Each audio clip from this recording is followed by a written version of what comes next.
señalaron. Dijeron igualdad, pero esta vez me separaron. Dijeron mucho, pero no se olvidaron de callarse. Cuánto odio por mi piel sembraron. Dijeron historia y la tergiversaron. Dijeron guerra, muerte, odio y nos culparon. Enfermedades, epidemias nos contagiaron. Exterminación de mi fauna complace a tus mercados. Dijeron riqueza y todos se lo robaron. Oro, platino, diamante, a la fuerza se lo llevaron.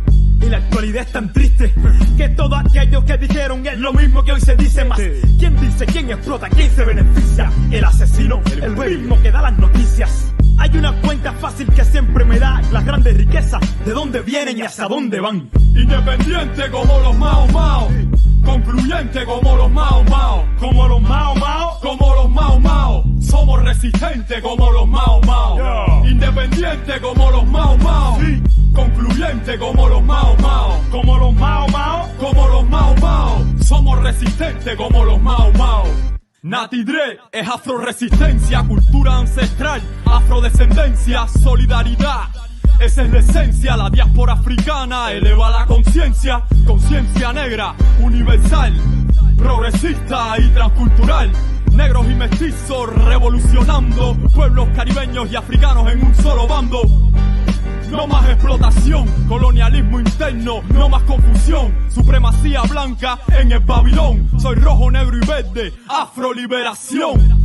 Mientras más negro, más represión. Somos creadores, recupera tu visión. Mi visión es educar con amor, contra el silencio, vivo sin temor. Independiente como los Mao Mao, concluyente como los Mao Mao, como los Mao Mao, como los Mao Mao. Somos resistentes como los Mao Mao, independiente como los Mao Mao, concluyente como los Mao Mao, como los Mao Mao, como los Mao Mao. Somos resistentes como los Mao Mao.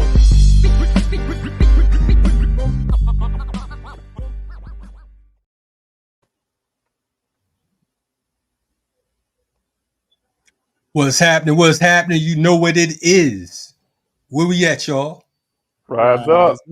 Okay, y'all sound rise up. Y'all sound kind of tired. Sounded like the Temptations right there. Exactly. All on cadence and whatnot. That's right. Y'all about to get docked for your pay. You know what I'm saying? Right now, $0. You know what I mean? We in the negative already. Starting off in the negative. You know what I mean? But it's a positive thing. Yo, check it out. It's the Rise Up Morning Show. You know what it is. You know what we do around here. This is the second week, fam. We are here for the second week. We want y'all to know. Yeah. Yes, this is episode what? Episode 4. Episode 4. Okay. Episode 4. We're in the building. We survived. Yeah, man. Why wouldn't we? Why wouldn't we? Hey, man, you know. We're going to grow stronger with each episode, man. Yeah, it's gonna be a rising up.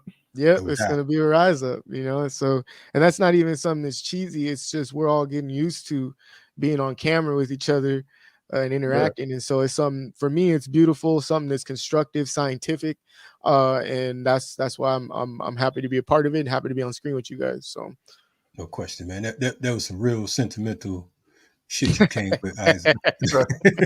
Isaac, like, we'll always love Big Isaac.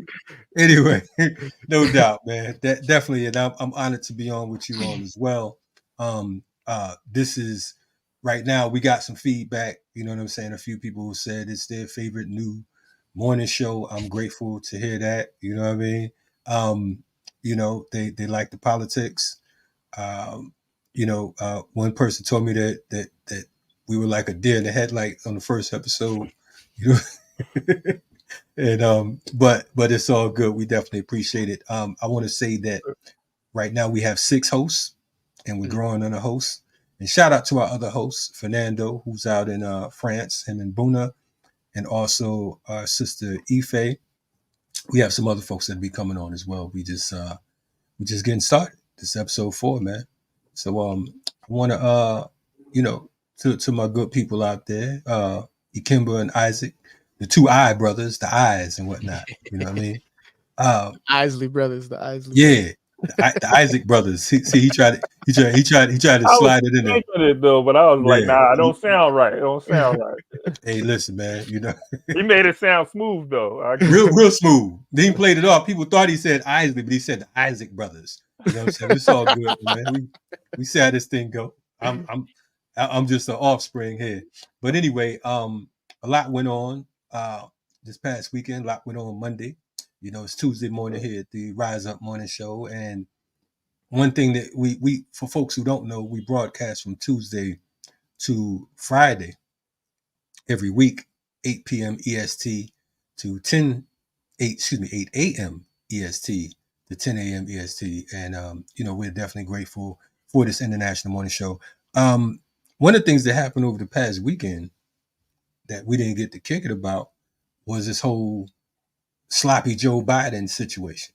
You know what I'm saying? You know, folks got nervous for a minute. They's like, he stepped down, you know, Democrats, black folks, others start losing their minds. They're like, oh man, what we gonna do? Whatever Trump gonna win, people's ready to jump off buildings and all kinds of craziness. Then all of a sudden we get the news that Kamala the cop is going to be the top Democratic joint. So I don't know if that's any better, but I want to know y'all thoughts, man. Like, you know, what was your thoughts? Because I think we called this already, like episode 1. Yeah. We was definitely talking about it. I think you had said, or it might have been Baba Daruba who said that you know, Biden they want to have Biden. Oh no, we was talking about him choking before. That's what we was waiting for, to see if he choked, and then Kamala stepped in. I thought that they wanted him to choke during his presidency so Kamala can step in, but they probably knew that Biden he isn't strong enough to beat Trump. So we got to get him up out here. But I'm not surprised though, because I felt that Biden, our folks, we already have been many of our people have been deceived to think that one party is going to represent the black community, and so a majority of our people go out there and vote Democrat no matter what. But I think that they saw that a lot of people wasn't going to be voting for no walking corpse, and I don't care if he's a Democrat or not. That was the sentiment among our people. Conversations that I was having, like it's sort of like, you disrespecting us now, you know, to think that. I mean, look at this guy; he can barely put a sentence together. He's forgetting questions. He's not sharp. He got killed in that debate with Trump. So, you know, I'm not surprised. They held on as long as they could, but they've been making this call for him to step down for weeks now. Yeah. I mean, but the thing is, you know, we like I said, we kind of discussed it last week, and one of the things that I was saying was basically that he would step out the way and they would try to run Kamala because she's a black woman, an Asian woman, and whatever else she calls herself. You know what I'm saying? And that she don't call herself a fascist. Unfortunately, our people was going to get a quick case of black girl magic, and they're going to forget about her work as DA and Attorney General over in San Francisco and in California, and they would forget about all of the black and brown faces that she helped to railroad and lock up over in that particular region. Particularly with her whole truancy law, you know, how parents were being arrested or threatened with arrest, some actually arrested for you know, for various reasons. I remember there was one particular sister who was arrested. They had the cameras out and everything, and you found out, you know, they said if they missed 10% of the school year that the parents could be arrested. This particular sister was arrested because her daughter wasn't going to school, but we find out that she had severe sickle cell anemia, you know, so she had all types of different issues, and there's so many different cases and reasons why children don't go to school. It's not always that they're skipping, you know. From teaching myself in public school, sometimes it can be something as you know, as minute or as serious as, you know, them not even having clean clothes to come to school, not having clothes to come to school, not having food, not having, you know, the means to get to school, so on and so forth. So to criminalize and demonize, you know, it was a serious thing. And I want to, because folks, some people are listening and they're like, well, you know, she said she felt bad that it happened and she apologized. I want folks to take a look at this clip right here that we have. I would not be standing here were it not for the education I received. And I know many of us will say the same thing. And I believe a child going without an education is tantamount to a crime. So I decided I was going to start prosecuting parents for truancy. Well, this was a little controversial in San Francisco. And frankly, my staff went bananas. They were very concerned because we didn't know at the time whether I was going to have an opponent in my re-election race. But I said, look, I'm done. This is a serious issue, and I've got a little political capital, and I'm going to spend some of it. And this is what we did. We recognized that in that initiative, as a prosecutor and law enforcement, I have a huge stick. The school district has got a carrot. Let's work in tandem around our collective objective and goal, which is to get those kids in school. So, to that end, on my letterhead, now let me tell you something about my letterhead. When you're the DA of a major city in this country, usually the job comes with a badge. And there is often an artistic rendering of said badge on your stationery.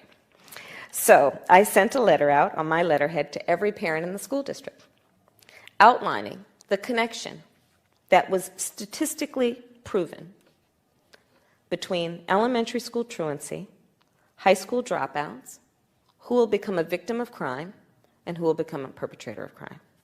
We sent it out to everyone. A friend of mine actually called me and he said, Kamala, my wife got the letter. She freaked out. She brought all the kids into the living room, held up the letter, said, if you don't go to school, Kamala's going to put you and me in jail. Yes, we achieved intended effect. Okay, so this is the person who is who folks are scrambling to vote for. She has the same tough on crime laws as Nixon, as Reagan, as Clinton, as Biden. You know what I'm saying? So, I mean, what's your thought? She seemed to have thought, you know, that it seemed to humor her and I guess the white folks in the audience. How you brothers feel? I mean, did she do a good job? I lived under the constraints in California as a kid. My mom and my dad getting these letters. She is again a tool and a pawn, a puppet to be exact, to keep Western imperialism and state mandated fascism afloat. And what I mean by that is that she's an individual who has never cared about the Black community. She's never cared about the African diaspora. She's never put herself in a position to care about education. She just in that video made the connection to, I'm going to use and leverage the power of being the district attorney to then and again, she targeted single mothers. That's also something that needs to be highlighted. She targeted single mothers. She targeted Black and brown communities. These letters weren't getting sent to, Sally and Sarah and, Kyle and Karen's, mailboxes. These were getting sent to inner district cities that are predominantly Black and brown, that are BIPOC, that are indigenous. And she said San Francisco, so I have to at the same time represent my indigenous roots because I'm Coastal Rumsen Ohlone. Okay, so I'm come from two cultures. I represent two cultures equally, proudly. And what she has done to intrinsically dismantle, even through education systems, the historical understanding of what whose lands those truly are, that they belong to, but at the same time, how this all comes afloat. She tried to say that because kids are being truant in elementary school, that leads to them being high school dropouts. No, we live under a occupation that breeds manipulation. It breeds manufactured consent. So it tells these kids that they are worthless. These teachers come from different areas and different backgrounds and don't know nothing about the community, but yet want to put their 2 cents in. I remember there was this teacher that I had. Her name was Mrs. Hockett. Okay, she was a white woman, an Ofe, and she told me, or it tried to tell the class that all religions derive from the same thing. They're all the same: Judaism, Christianity, Islam, Muslim. She tried to say it, and I'm like, no, that's not true. And she's like, well, how do you know that? I said, I know that because they come from different cultures. You know, I was in imagine being a 10th grader getting in-house suspension because you tell your teacher that there is no such thing as Cherokee princesses because she said she was 1.5% Cherokee. If you're 1.5% Cherokee, then I'm 4.5% Irish, which that so we live under a system that has failed. It purposely failed. It's done its duty to fail students by indoctrinating them, by making them feel dumb, by putting them in a position to not want to learn or make learning too difficult. To where individuals then in part feel like the only means to being successful is to do what they want them to do, again, is to be out on the street, to riddle their own communities and whatnot. That's what they want, because guess what? White boys who love to sag and love to listen to hip hop, they love that shit. That's again co-opting culture. They do it through education, so they get us to understand things that don't need to be understood, and at the same time manipulate the masses into believing that it's their problem for why their communities are that way, why the education is that way, and Kamala is a part of the problem. So when it comes to it. Yeah, she talked about that stick, right? Like that stick that she has. But prime example of the state using force, whether it's always excessive force when it comes to the African community. But this is a few thoughts. I think one thing though to take from this is the importance of us organizing and solving our own problems. The state is not there to solve the problems of the African community. And it always turns into this blaming of the victims of the system of colonialism, this oppressive and exploitive system, because it's always been, that's the relationship that it's always had with African people. And we find ourselves in a situation where, the state is going to come in, and their answer to the problem, their solution is to arrest mothers, arrest parents, and not concern themselves with how the system may have impacted parents, whether it's from, the drug abuse, violence, parents that are incarcerated. It could be anything going on in that household that may impact the child not making it to school. But the state isn't concerned with that. And so it's really up to us to understand like what their mission is, what their objective is, and what ours have to be. That's what I'm really getting out of this, is like, we have to really, the leaders, the community have to come together and really identify issues and understand what the state, how the state is trying to solve our problems, and how it's a contradiction, and what we need to do, to address it. If that makes sense, man. No doubt. That made perfect sense. Yeah. Go ahead. I'm sorry, bro. No. I was just gonna say, like, to compound on what has already been stated, is that we have to look at like how even now we're having to debunk, this narrative that we need to, our liberation is intrinsic, is connected to electoral politics, when it's not. Electoral politics is there to make sure that the system stays afloat, regardless if the people choose the right person or not. Daruba bin Wahad talks about this. And so I just want people to understand when, regardless if Kamala, goes out and I also want to say something too for those who, have been out there saying, for her to get Barack Obama, the 22nd and the 12th Amendment legitimately stops him from being able to join. And thirdly, to make that concrete, to make that opinion concrete, that fact complete, is that it's the Supreme Court's decision to justify if it's constitutional for Barack Obama to get a third presidential term, essentially via whether it's the whether it's the vice presidency or not. The Supreme Court's not going to do that. The Supreme Court is a Trump Supreme Court. It's set up for Republicans to get everything that they want via dismantling portions of DEI and critical race theory and implementing their Project 2025, which also is a Democratic project as well. It's also the Democrats that are advocating for this to be a part of it. So we're going to be getting, I guess, into it later on. So I don't want to give too much of what I've uncovered up. But I just wanted to double down on that, is like this is not this is mass manipulation to believe that our liberation comes from electoral politics. So right on. Checking out the Rise Up Morning Show And we are definitely for Black girl magic, but Kamala Harris is more Black girl tragic. I think that a lot of these folks is, a lot of these folks are confused, and they're like, the number one thing I'm hearing is, well, anybody's better than Trump. Okay, whatever. We're not pro Trump. We're not pro Kamala. We're not pro Empire. You understand what I'm saying? We're saying that this whole entire piece is a farce.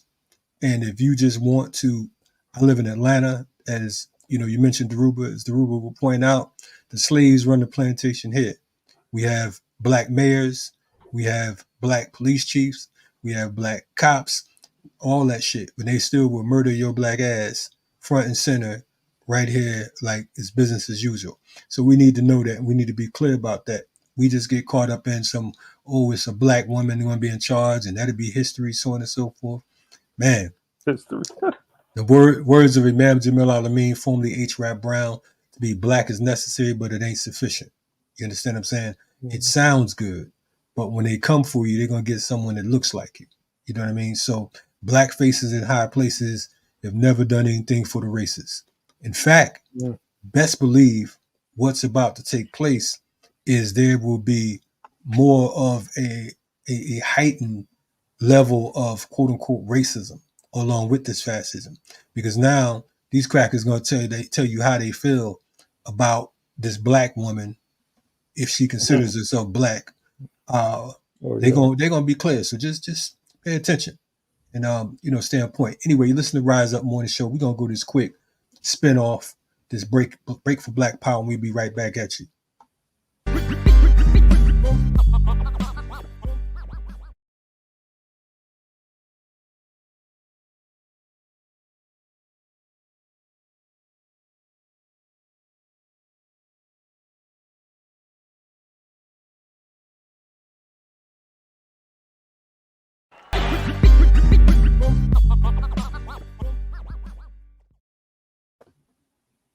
Yes. We are back. It's the Rise Up Morning Show. Isaac, tell the people what we just finished checking out, my man. You on mute, brother. Yes, so that shout out to one of the hosts, Bouna, who requested that we make this an interlude or a break for Black Power. If I'm being completely honest with you, don't really know too much about this. I'm kind of getting caught up.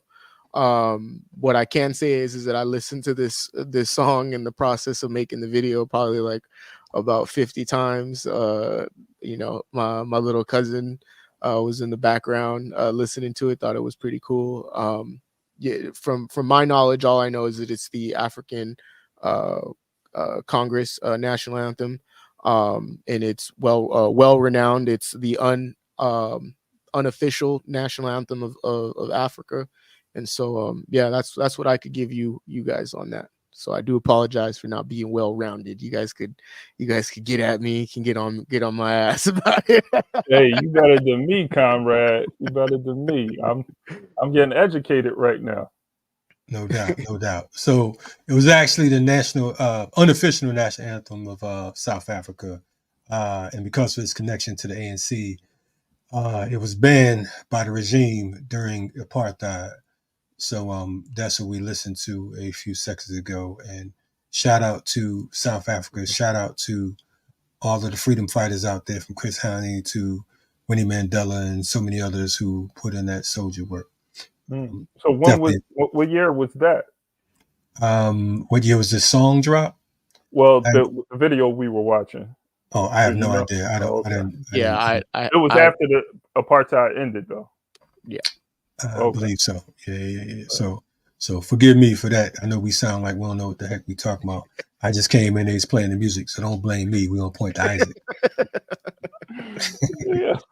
And Bouna, who's not here. Bouna, who's not here to give us the Gerald Horn report on it all, You know what I'm saying? You got to explain the whole Gerald Horn report, because I don't want nobody to think we dissing. No. Gerald Horn is someone who I deeply respect. I got well over 15 books of his. He's written over 40, I think 41 now, 42. The latest one I believe is Armed Struggle that he just wrote. No, when I mean the Gerald Horn report, I mean that Bouna in some cases is very, can give that round the horn report where he can give you what would be for most people 45 minutes of intellect or understanding, and give it to you in about 15 minutes. And so that's what the Around the Horn report is. If you go on YouTube, or if you watch the actual radio show Around the Horn, then you kind of get that. So no dissing of Gerald Horn. Gerald Horn is someone who we actually are striving to get onto onto this morning show, so that we can discuss various topics that are pertaining to the African diaspora. So no diss to Gerald Horn whatsoever. I would never do that. Yeah, no, I just wanted to clarify that, because sometimes when people don't know context, they'd be like, "Oh, I heard them say," you got a lot of suckers out here. I've actually interviewed Gerald Horn, on multiple occasions, and so yeah, nothing but respect. No doubt, definitely respect his work, and so many others out there. I want to point out, because I know we one of the stories that we're going to cover today is around the Sudan, because we feel like a lot of the work doesn't always get covered. So we want to make sure that we cover what's going on in Sudan. And we're going to have a guest coming up shortly as well. We're a little behind, but I'm sure our guest is on time, because that's what he does. You know what I mean? But I want to point out, there's a ticker at the bottom of the screen. This past weekend, I got a phone call from a sister comrade, whose husband is a longtime comrade of ours, of many of ours, but I'm not going to name their names, because I didn't even get permission to do this, but I'm doing it anyway because it's something important. He was locked up last year and sentenced, and his wife and two of their daughters faced removal, faced eviction this past weekend. And our organization, we've been trying to support and to secure housing for them. So what we wanted to do is utilize all of our platforms to make an effort to make sure that this family is safe and secure during these times. So there's an emergency support, as you see, at the bottom, for a family of 3. We have our Cash App up. You can donate via PayPal, so on and so forth, and we'll make sure that they get the necessary resources. As you know, in the past, we've raised resources for different political prisoners, different folks who were ill, and so on and so forth. Many freedom fighters who have been on the platform. Today is no different. We want to make sure that those who fight for us, that we fight for them. So if you find it in your wallet, in your pocket, in your heart to, drop something in that bucket, like I said, again, we're looking to secure housing, at least for a couple weeks, a month, whatever the case is, and to make sure that that this family is taken care of. You're watching the Rise Up morning show, and we here to rise up. We have a guest that's going to be coming to the screen, but I think that do you guys want to go with the Sudan situation first? I know that Ikemba has to jet out, so we're gonna talk about the Sudan, and then we're gonna go to our guest. I know our guest has limited time as well, but I'm sure our guest doesn't mind sticking around and hanging out with us for a minute. We're going to talk about the Sudan for a minute. And after the Sudan, we will have our guest, who is an author, our brother Arun Kundnani, who will be speaking to us about a new project, a new book he has dealing with Imam Jamil Al-Amin, formerly known as H. Rap Brown. All right, so we're going to go to the Sudan first, and we'll get up there in a second. All right, stay tuned.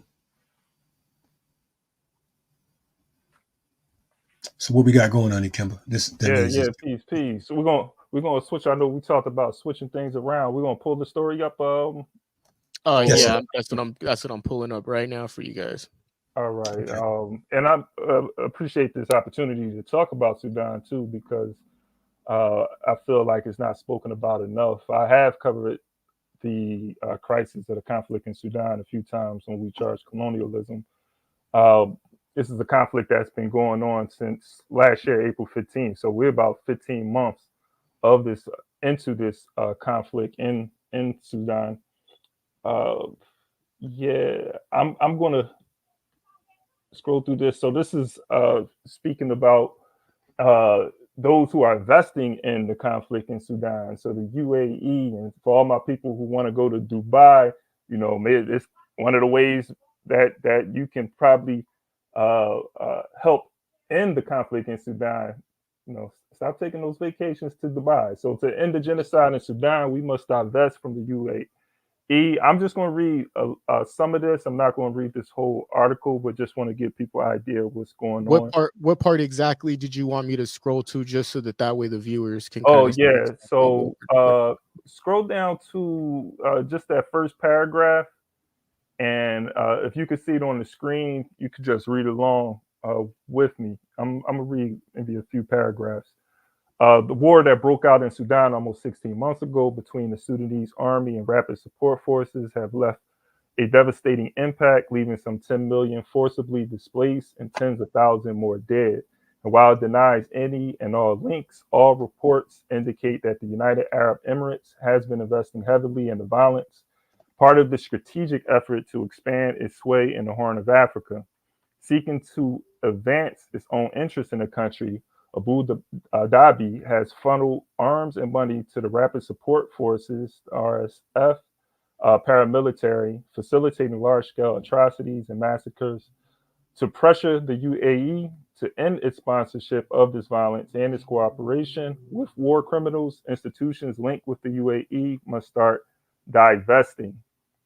And I'll just read a couple of paragraphs here. The RSF emerged primarily from restructuring the notorious Janjaweed militia in 2013 with the goal of supporting the central government's counterinsurgency operations in Darfur and South Kordofan.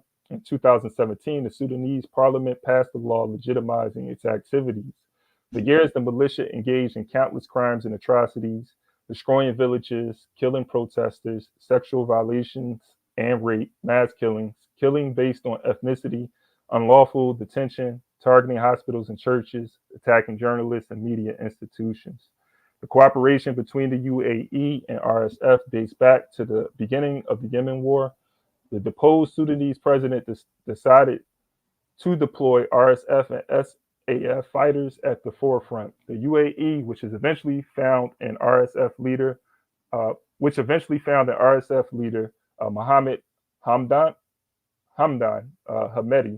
We're just going to call him General Hamedi, a trusted ally, later began to support the paramilitary group. It provided the RSF with money, hosted the RSF social media team, and arranged for the warlord's diplomatic travels. And just to, you could, I don't know, you don't need to leave it on the screen anymore. I'm just going to stop there. And just to be clear, like Hamedi's brother has a company that is based in the UAE. And so he's using his company, he's using resources from his company to help. And this is somebody, his brother is also a major in the RSF paramilitary militia. And I want to be clear when I talk about this conflict too, because this is a conflict that's going on by two forces that were also in alliance with each other against the or that committed the atrocities, the RSF, which was actually the Janjaweed that committed the genocide against the indigenous Sudanese people of Sudan that later broke off and created the state of South Sudan. They were involved in that genocide. So that's what we're talking about with the RSF. And the SAF, which is the Sudanese Armed Forces, they supported the RSF when they were the Janjaweed. So they were all involved in that genocide. So I'm not a supporter of either one of these, militias. They all have to go, if you ask me, and need to be charged with genocide and colonialism. Because right now, what's happening is the indigenous Africans who are in the Republic of Sudan are facing genocide again. And it's not to say that other groups of people that are civilians in this conflict aren't being murdered and displaced as a result of this conflict, but there is some direct targeting of our African brothers and sisters in the Republic of Sudan. And just one last thing, and I'll see if y'all have any thoughts. I think it's important to just think about the numbers of people. There's somewhere close to 7 million Sudanese people that have been displaced, internally displaced, and somewhere around 9 million that have been displaced as a result of this conflict. And when you think about those numbers, just think about the transatlantic slave trade. You know, they said it is 10 million people that were brought to the Americas during the transatlantic slave trade, and that's over like a 500-year period. And we're talking about 15 months where 9 million people have been displaced as a result of this conflict. They say somewhere around 25 million people are in danger of humanitarian crisis. Like, they're at the top of the list of nations that are that could be facing, well, they are facing a humanitarian crisis, but they are at the top of the list, they're saying right now, of countries that are facing a humanitarian crisis. And so there's a, you know, I think as Africans, we have to see the connection with the rise of or the spread of imperialism and colonialism in Sudan. When we look at the forces, the British are also involved in what's taking place in Sudan as they're supporting the SAF. We look at Sudan being the third largest producer of gold in Africa. When we look at the Janjaweed, which is now the RSF, that genocide that took place, that was over land, over farmland and natural grazing land. So there's land and there's resources that are at the center of the conflict that's happening, and there's several organizations or companies that have already been brought up on sanctions because of their support on both sides of this conflict. The last thing I want to say too, because I know there's a lot to talk about and what's happening in Sudan, but the last point I want to make that I'm looking at when it comes to capitalism and how capitalism is able to benefit from this chaos, because capitalism benefits from chaos. When there's war, there's prosperity. And I'm looking at the refugees and where these refugees are going to be going, right? And they're going to be going to a lot of places that outside of Sudan, whether it's America, Western Europe, or other places in Africa, where they're going to be sort of forced to work and survive in these countries. They're going to become a labor force. There's an element of slavery, modern day slavery, and what's happening there that I know we don't really have time to get into. But I just wanted to bring up that point as well, you know, just like looking at where these refugees are going and what's happening to these refugees, because they're going to become a labor class in a lot of other places. But I'll stop there because I'm. Yeah. No, I appreciate you, bringing this to the forefront, because it's kind of like mum's the word when it comes to the Sudan, right? You don't hear much about it, and we hear a lot of folks talking about Palestine, and indeed we support Palestine. We are anti-genocide, we're anti-Zionists, we're anti-imperialists, we're anti-capitalist, but at the same time we're also anti-restriction when it comes to talking about crisis as a whole. You understand what I'm saying? Because sometimes folks feel like they got to choose a side. Well, we're talking about this, or I gave to that, so on and so forth. In the words of King, I hate to quote King at this particular time, but it fits. Threat to justice anywhere is a threat to justice everywhere. You know what I mean? So what's going on when you talk about the humanitarian issues? You're talking about 25 people right now who are lacking food. We're talking about people that are starving, lacking water, medical care, and so on and so forth.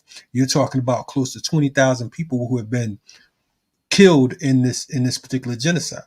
You know what I'm saying? You're talking about tens of thousands, 30,000 plus who have been injured.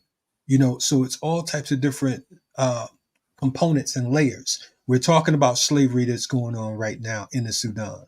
We're talking about the fact that that the U.S. government and others are complicit. You're talking about these corporations that's backing the UAE. You know what I'm saying? And as you mentioned, all these folks yelling, I'm going into Dubai and all this type stuff, whatever, so on and so forth, as if is this some type of luxury space, when in fact you are helping to arm and promote and commit genocide against innocent people. So the thing is, I appreciate the fact that we have a platform that can kind of break it down in simple terms, in a simple fashion, so that everyday people can get on board and get an understanding of what's going on. I heard folks the other day talking about, the Sudan basketball team almost beat the U.S. the other day, so on and so forth. That was the talk. There was more media coverage on the basketball game between the U.S. and the Sudan than has been around this genocide and these atrocities that have been taking place. It's happening in real time, too. In the past 14, 15, 16, 18 months or so.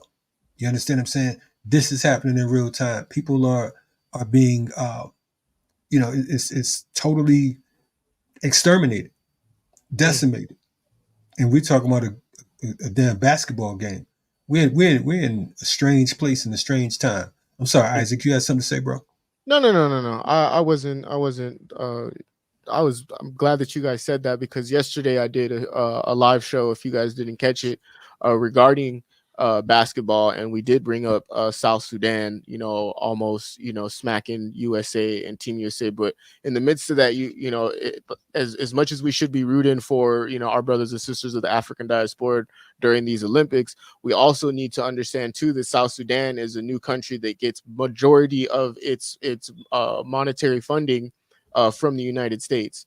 So again, when we look at South Sudan, we have to understand that they want nothing to do with the liberation of all Sudanese people, which is why they qualify for the Olympics, because again, they have conformed in some capacity, regardless if the team is good, regardless if they have cohesion, as I talked about yesterday.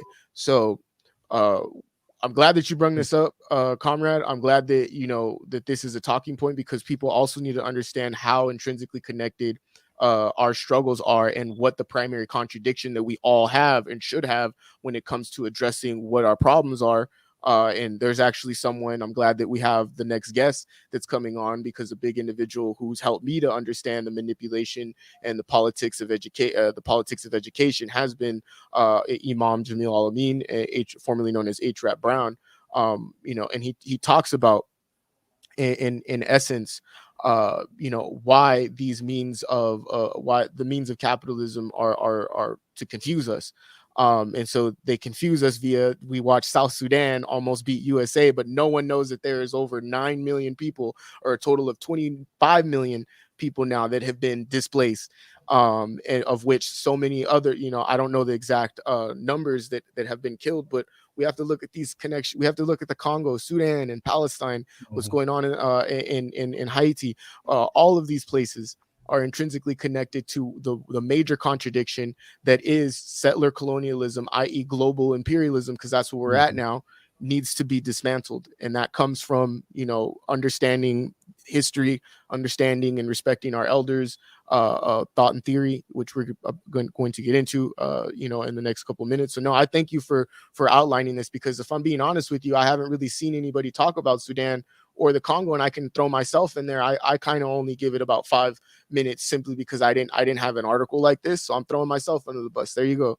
I need to do better.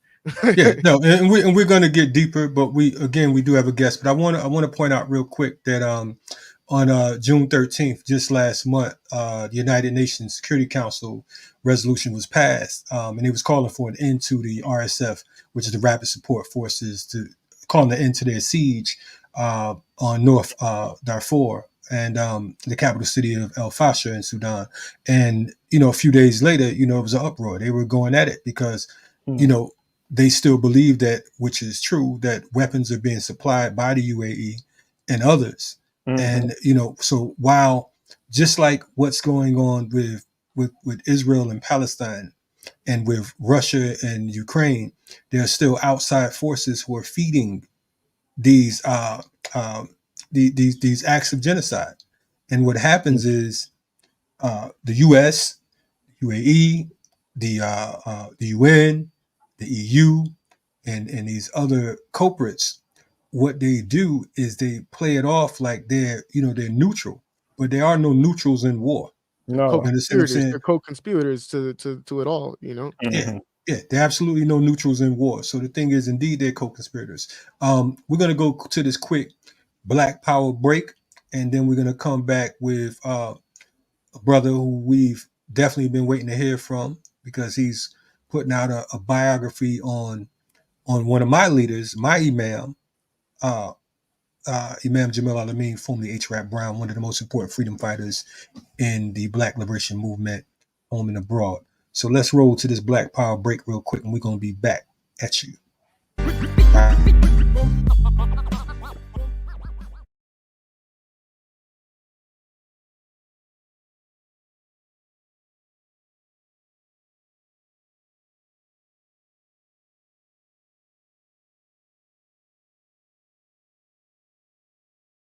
See, unlike America would have us believe, the greatest problem confronting this country today is not pollution and bad breath.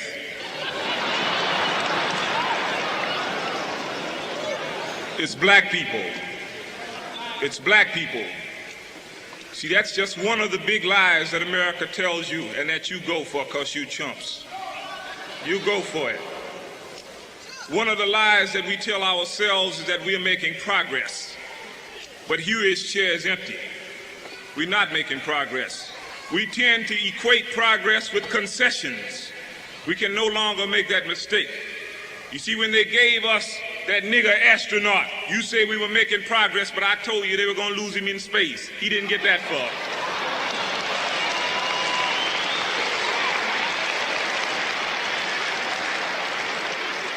They gave you Thurgood Marshall, and you said we were making progress. Thurgood Marshall is a Tom of the highest order. Anybody who sits before James O. Eastland, a camel breath, Peckerwood, nasty honky from Mississippi.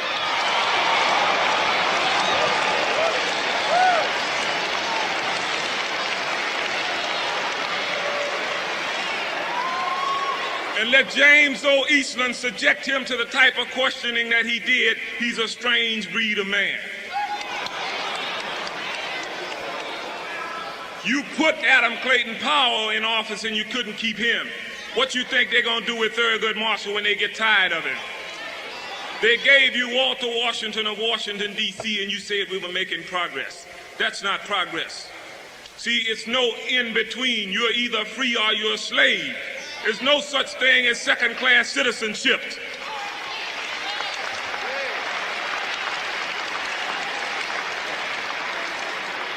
That's like telling me you can be a little bit pregnant.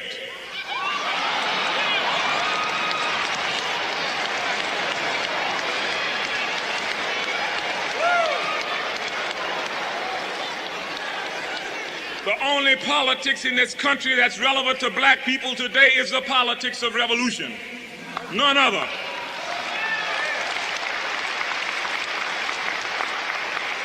There is no difference between the Democratic and Republican Party. The similarities are greater than the differences of those parties. What's the difference between Lyndon Johnson and Goldwater? None. But a lot of you running around talking about you Democrats, and the Democrats got you in the biggest trick going. They tell you that it ain't our fault. It's the Dixiecrats. There's no such thing as a Dixiecrat. The only difference between George Wallace and Lyndon Johnson is one of them's wife got cancer. That's the only difference.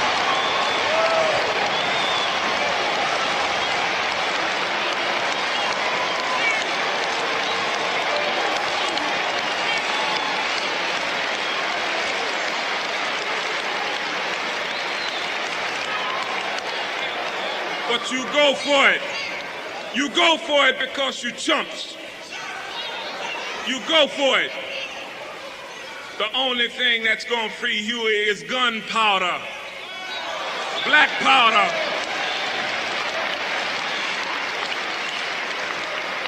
Huey Newton is the only living revolutionary in this country today. He has paid his dues. He paid his dues. How many white folks you killed today?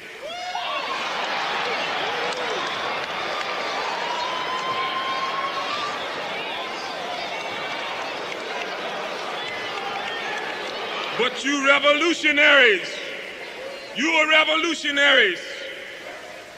Che Guevara says it's only two ways to leave the battlefield, victorious or dead. Huey is in jail. That's no victory, that's a concession. When black people become serious about the revolutionary struggle that they are caught up in, whether they recognize it or not, when they begin to go down.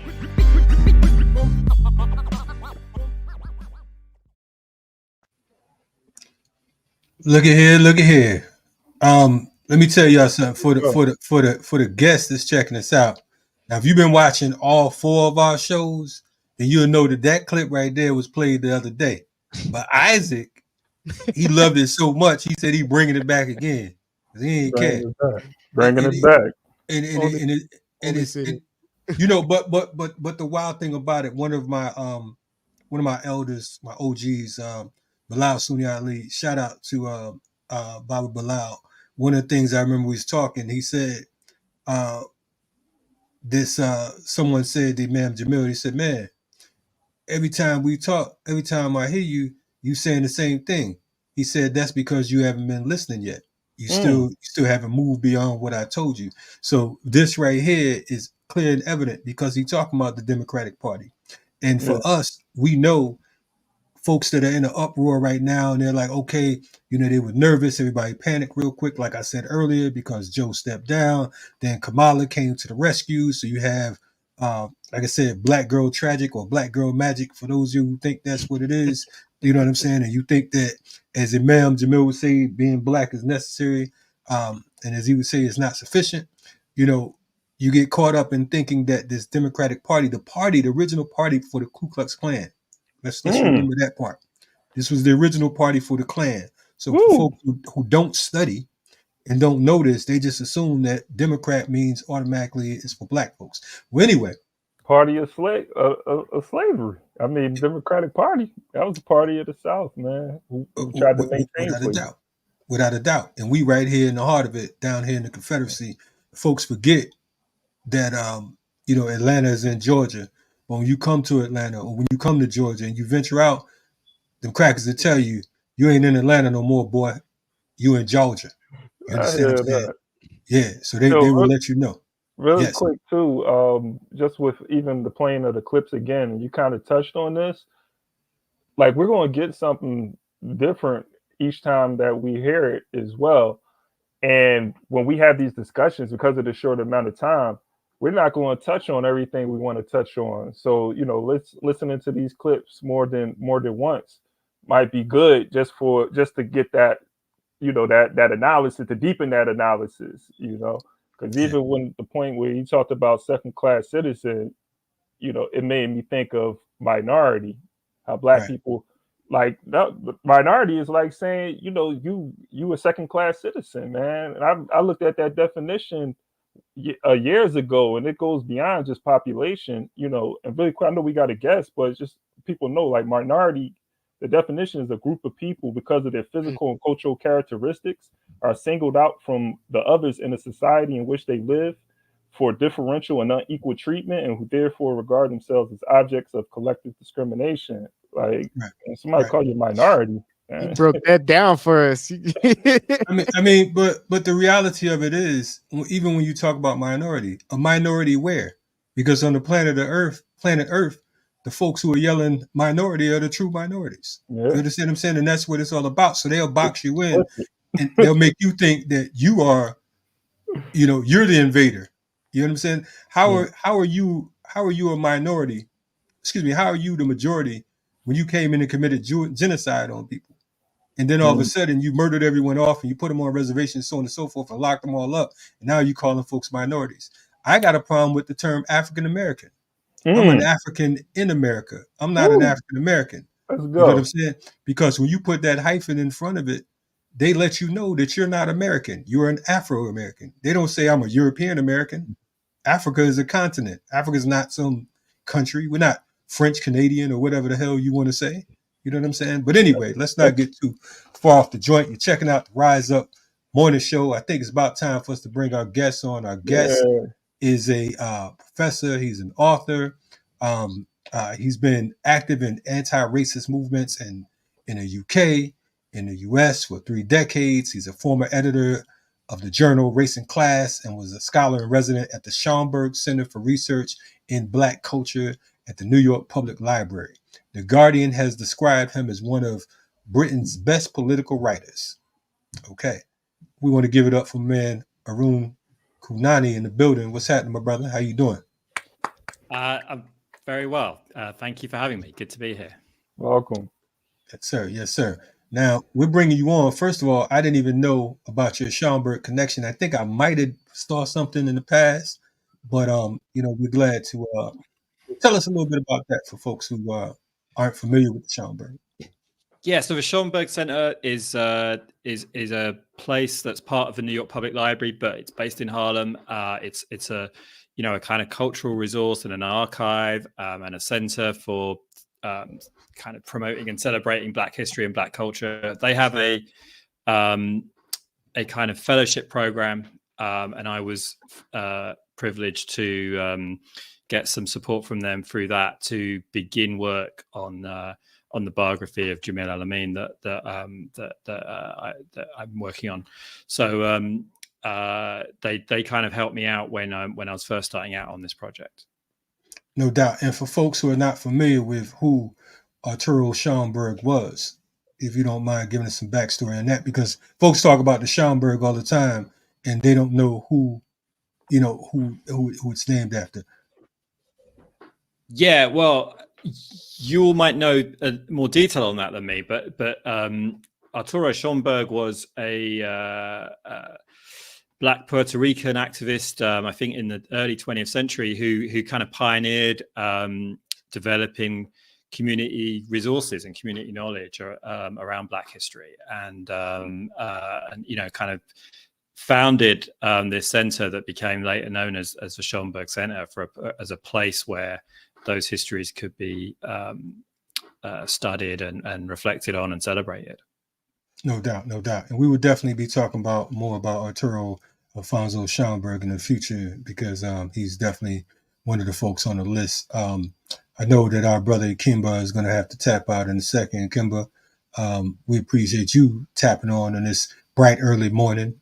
We know that you got to go, feed the chickens because you somewhere in the country.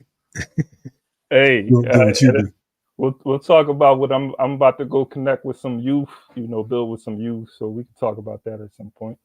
No doubt, but peace. No doubt. Hey, thank you for joining the platform, and hope to build with you in the future, my brother. Yes. So, so Arun, you have a new piece out. It's making its ways, or it's coming out. I've been hearing the title ringing. Folks are very excited about the topic itself. It's called I Rise in Fire, H. Rap Brown, Jamil Al-Amin, and the Long Revolution. Tell us about this piece. When's it scheduled to release? And what inspired you to take on this? Well, this is a book. This is a biography, a book-length biography of Jamil Al-Amin.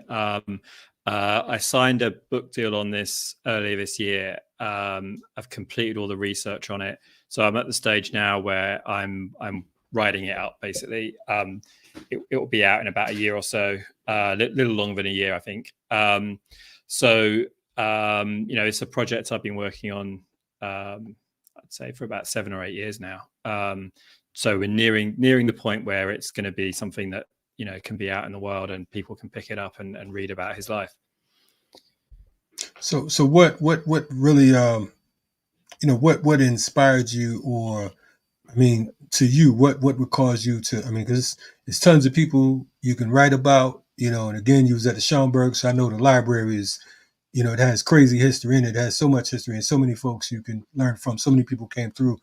Why H. Rap Brown? Why Imam Jamil Al-Amin? Yeah, so I grew up in Britain in a South Asian background, and so we were dealing with, when I was growing up in the 70s and 80s, we were dealing with issues of racist violence and so on. And one of the things that we started to think about a lot was community self-defense, right? And the politics of what that looks like. And so we were all reading, the sort of literature that was coming out of the United States from the Black Freedom Movement from the late 60s, early 70s, the Black Panther Party for self-defense. So that was the kind of first kind of avenue into that broader scene that Jamil Al-Amin and A. Brown was a part of. But about 10 years ago, I wrote a book called The Muslims Are Coming, which it looked at the experience of Muslims in the United States during the War on Terror and the various ways that Muslim communities were being targeted. And one of the cases that I looked at in that book is someone called Luqman Abdullah, who was killed by the FBI in 2009. They wrongly suspected him of being an Islamic extremist of some sort and investigated him and ended up shooting him. And so I spent a bit of time looking at that case. And one of the things that came out was that the reason that he'd originally been targeted by the FBI was because he was part of Jamil Al-Amin's organization and been active in supporting him and campaigning for his release and so on. And so when I was writing that book, I wouldn't have been able to tell you more than a sentence about A. Brown. I kind of vaguely knew that he was a Black Power leader, but that would have been the extent of my knowledge. And I didn't really pursue that part of the story. But then after the book came out, I thought, let me follow this up. And I went to Atlanta and spent a bit of time with Karima Al-Amin, Jamil Al-Amin's, she's been with Jamil Al-Amin since summer of 1967. And from talking to her, it became apparent that here was this guy who had been an active revolutionary for his whole life. He had, what was remarkable was that he was right there at the center of the kind of Black radicalism of the late 60s, but then also becomes this really important figure by the 1990s as a Muslim leader in the United States. And he kind of connects those two histories together through one life. And yet, this very, crucial figure in these histories has been totally forgotten. It remains in a federal prison, and his incarceration has contributed and has been done, in fact, in order to disappear him, right? And he's effectively been disappeared from our history. All these books about Black Power that have come out in the last 10 or so years typically do not mention H. Brown. If they do, it's, a single sentence. Usually it's inaccurate. So I thought, I was amazed that no one else is working on a biography. No other biography exists. And I thought, well, maybe I should give it a go, and hopefully I can do it justice. Listen, I'm excited, and a lot of people are looking forward to this particular text because, as you stated, Imam Jamil Al-Amin, H. Brown, as many of us knew him before he became Muslim, before he took his Shahada. He is almost like a folk hero for many of us. I'm a part of his community. I took my Shahada inside of the masjid that he started in the West End of Atlanta, the West End Community Masjid. And part of the reasons why I came to Atlanta was to support his campaign in his case 20 years ago. You mentioned Imam Luqman Abdullah, who was another brother of ours who was assassinated, murdered by the FBI in Detroit back in 2009. I remember the day that we got the phone call saying that he had been gunned down. He was a good brother as well and a strong supporter of Imam Jamil. I would, before we hop into Our Rise and Fire, I'm curious to know, because I wasn't aware of your book, The Muslims Are Coming, so I'm self-critical on that, and I definitely have to catch up. I wanted to know, what were, speak to us a little bit about Luqman Abdullah, if you can, and what you found as you did, your research for that particular book, and how did it come, Yeah, so, essentially from the early 1990s, right? If you want to really understand what happened with Luqman Abdullah, you got to go back to the early 1990s, right? And in that moment, the Cold War is over. the US ruling class basically comes to the conclusion that with communism gone, Islam is going to be the new enemy, right? And you see them talking about this in all kinds of ways, in that period in the early 1990s. And what that means in terms of the FBI is that they start to target Muslim communities in new ways, intensified surveillance, putting informants into masjid congregations and so on. And they are particularly interested in people like Luqman Abdullah, people like Jamil Al-Amin, who are both Muslim and also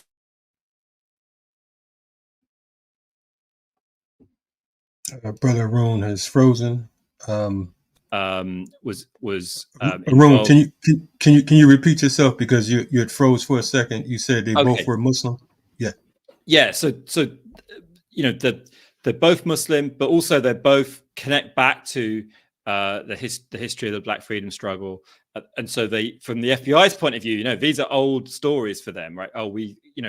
They classify these guys as both Muslim and as Black radicals, right? Islamic extremists plus Black radical. So doubly dangerous from their point of view, right? And so for someone like Luqman Abdullah, he's running a masjid out in an impoverished Black neighborhood in Detroit.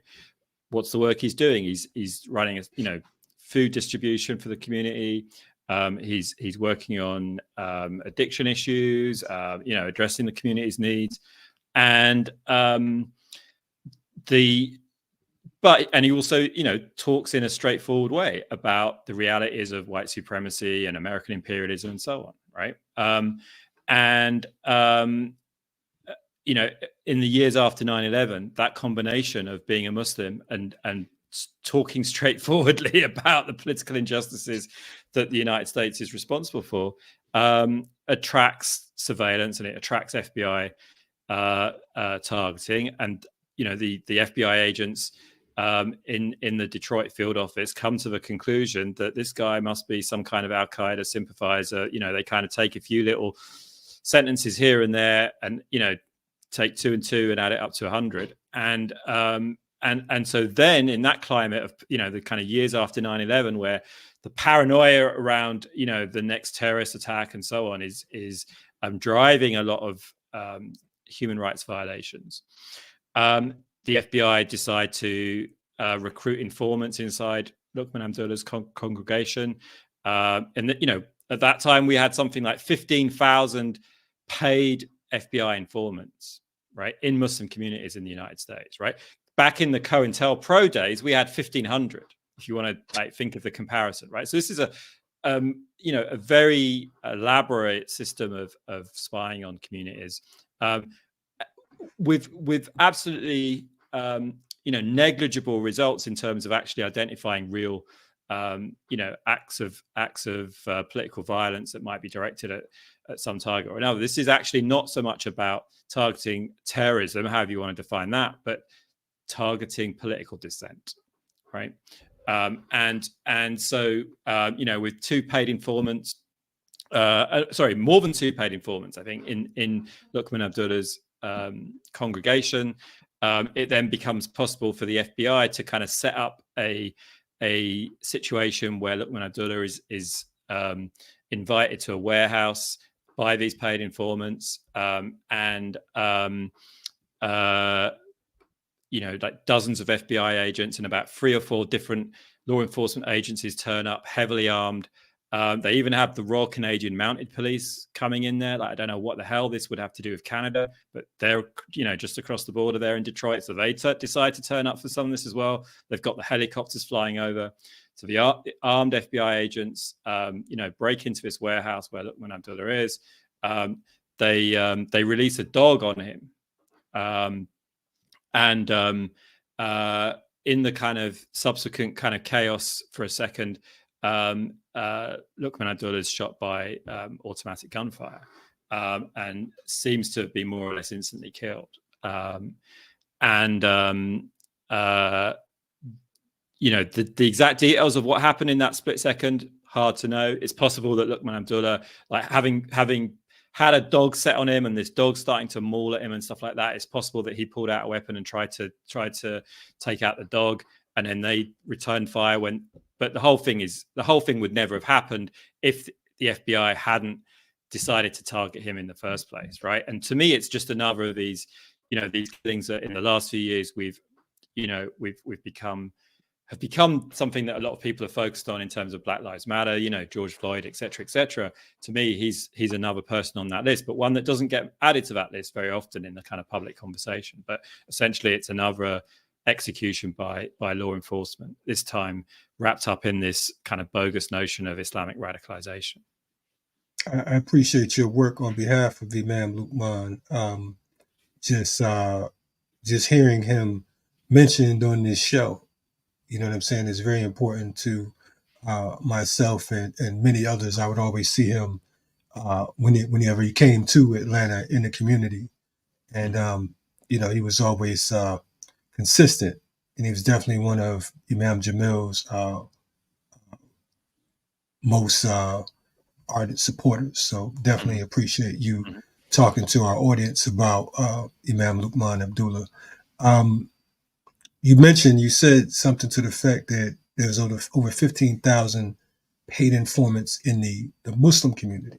You didn't say in the Black community. You didn't say in the community as a whole. You said over 15,000 in the Muslim community. Can you talk about that? Because you also mentioned there being 2 paid informants inside of Imam Luqman's camp.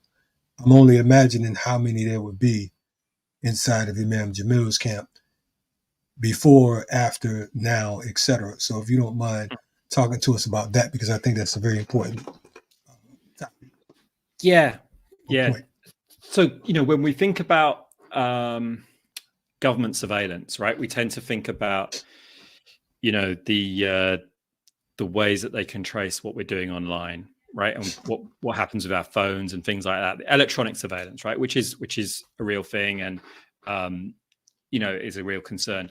But the FBI's the thing they're really after in terms of getting inside communities and spying on them is to have human beings doing that, right? So in other words, the prize is to find people who are Black or who are Muslim or who live in these communities, interact socially within these communities, who are willing to, to be informants in exchange for money,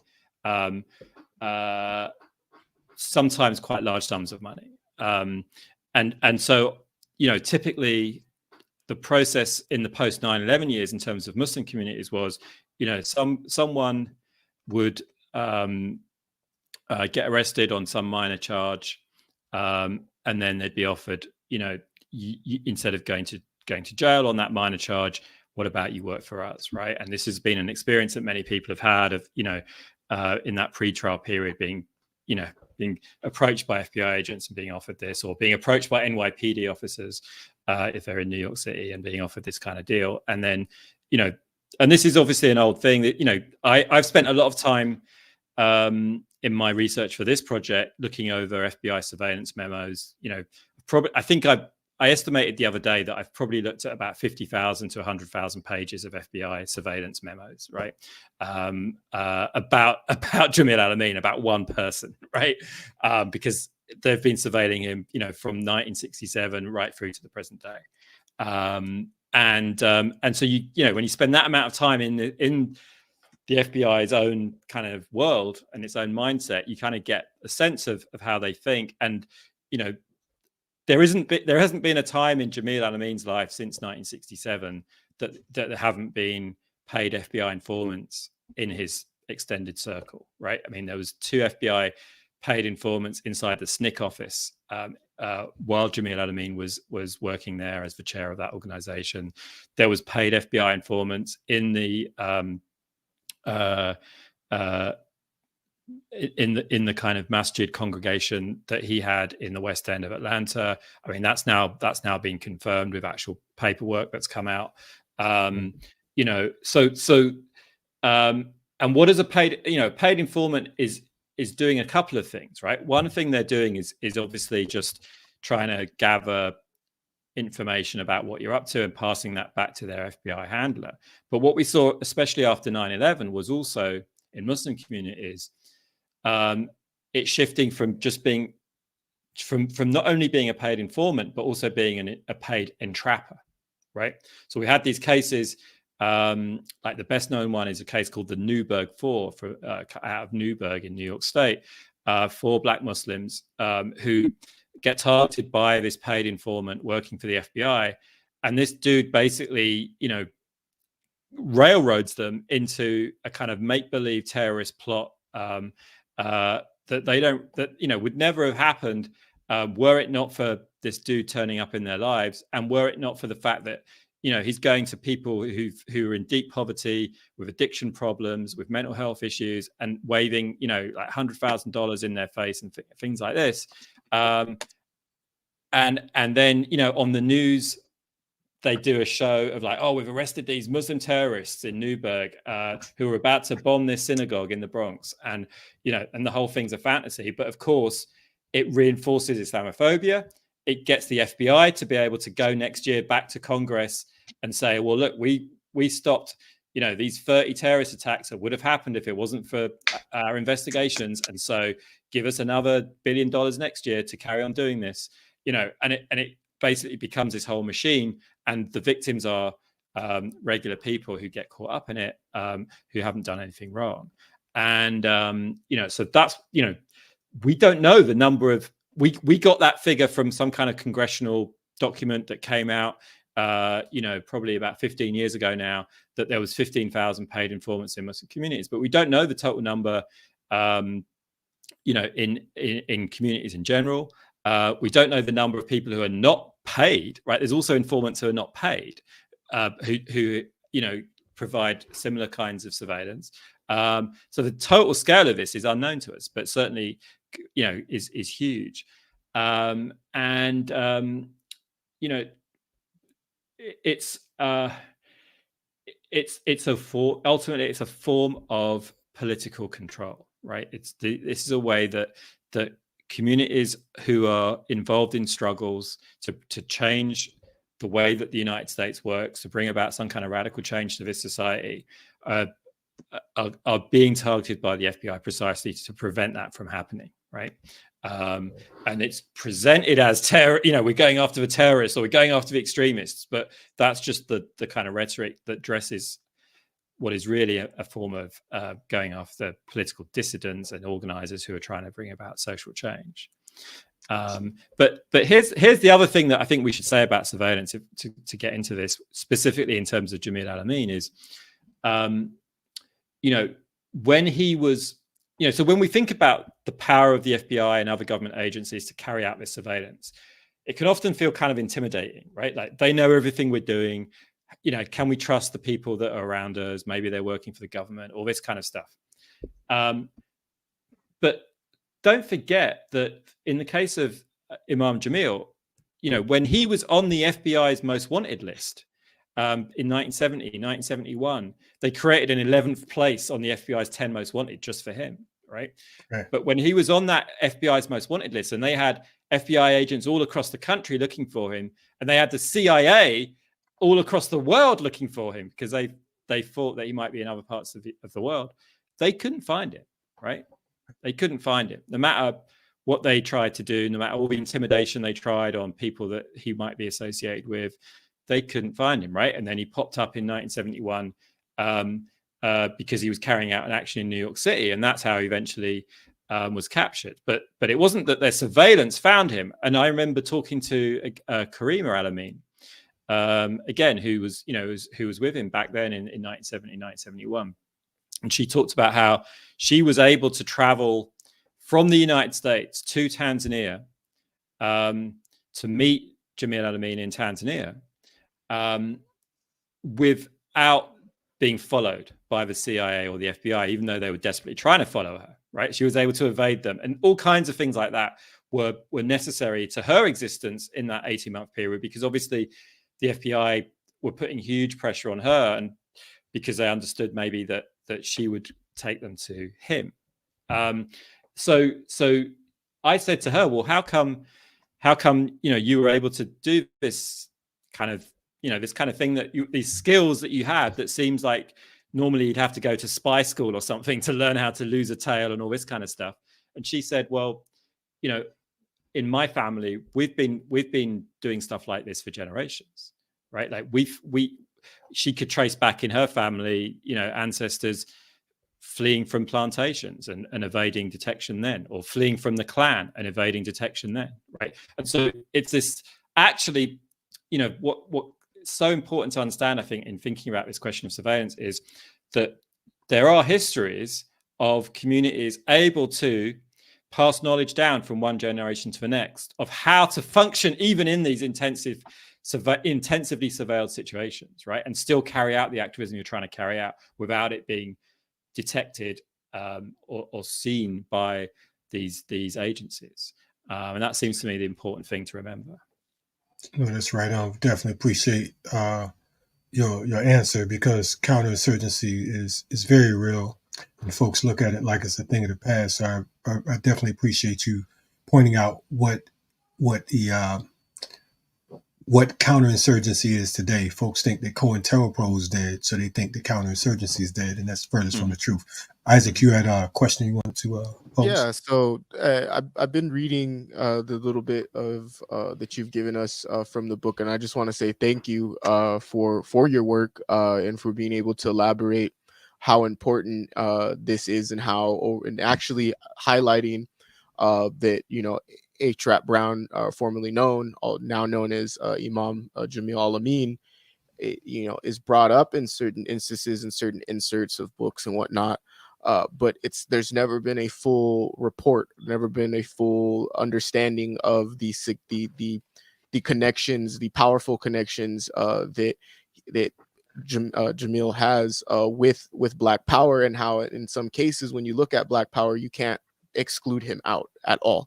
And we have in some instances people don't really know, you know, Imam. And we were actually talking about that on the back burner, you know, amongst the co-hosts here, is like, you know, we see, you know, Kwame Ture, we see all of these individuals. So I think highlighting his life for me is something that I want to say thank you for, because he's someone who has instilled a lot of theory, a lot of understanding, and this is just going to expand upon that. The question that I had was, you know, reading your research section that you talked about from 2017 to 2021, you went through the ringer just trying to simply get a conversation with Jamil, just to get, you know, in there, get your foot in the door, so to say.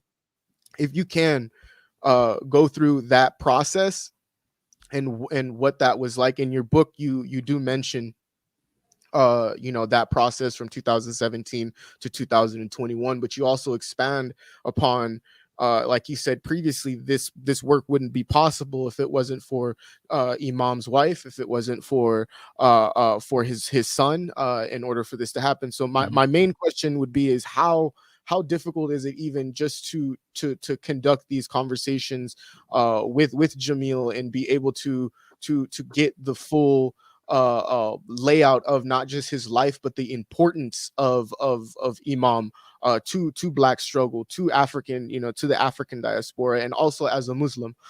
So that would be my question. Well, yeah, you know, I started this project around about 2017, and obviously, you know, you're writing the biography of someone who's still living. You want to meet the person and sit down with them for as long as possible to talk about their life. So you know, I started a correspondence with him by letter, and he was willing to speak with me. And you know, then there's a kind of process that you're supposed to go through to submit a request to the Federal Bureau of Prisons to have permission to go and visit him in the prison to do an interview with him. And you know, they immediately came back and said, well, no, we're not going to allow that.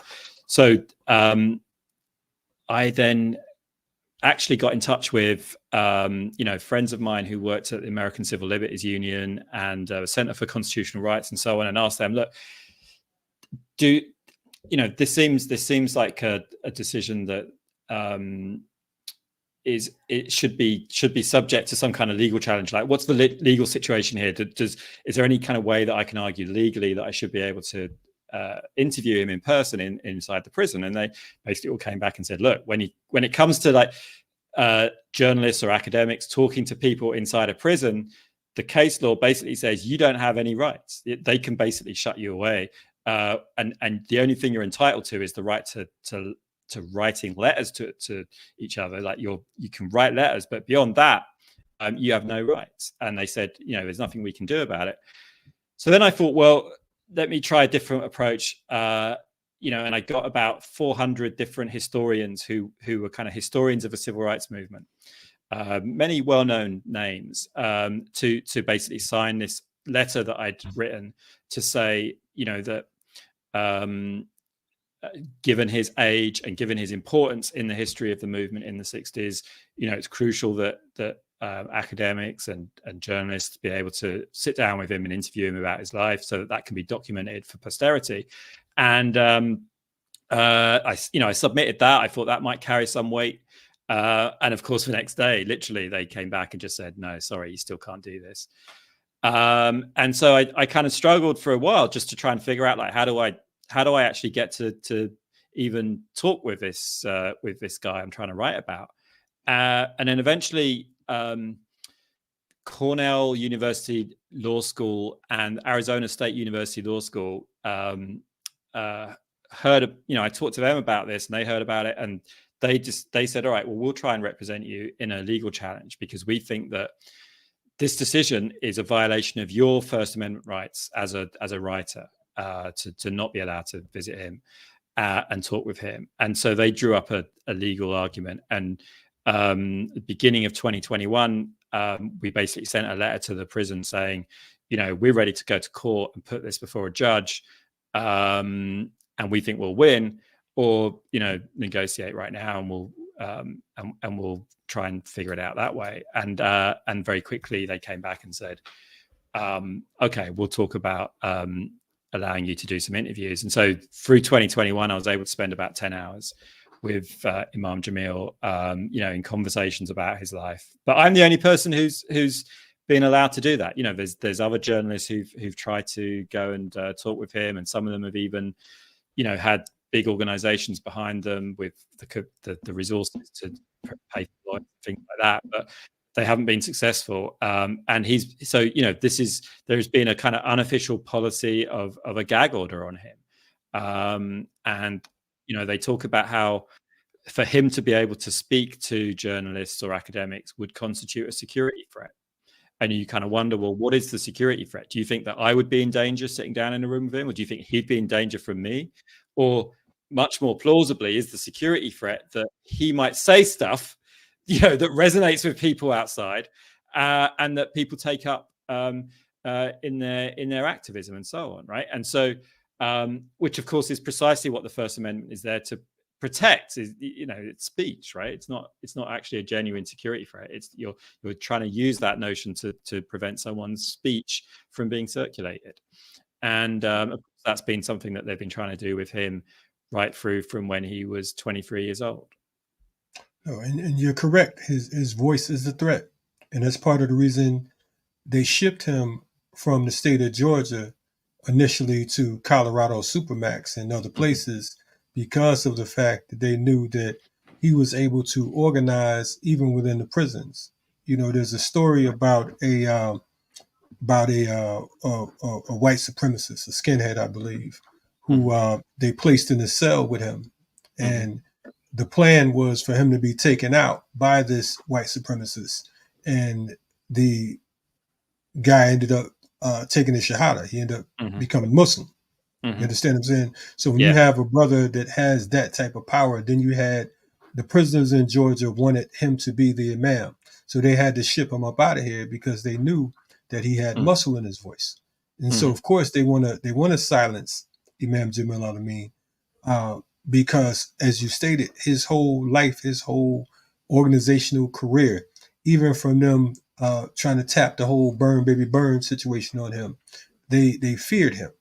I remember growing up in Connecticut, there was a store owner I knew, and he talked about how he was in the military, and he said whenever they knew that H-Rap Brown was coming within so many 100 miles, they would be on the back of the they would have artillery, the military, so on and so forth, because they were afraid that, you know, as Stokely Carmichael, Kwame Ture would say, when H-Rap Brown come to town, they're going to burn it down.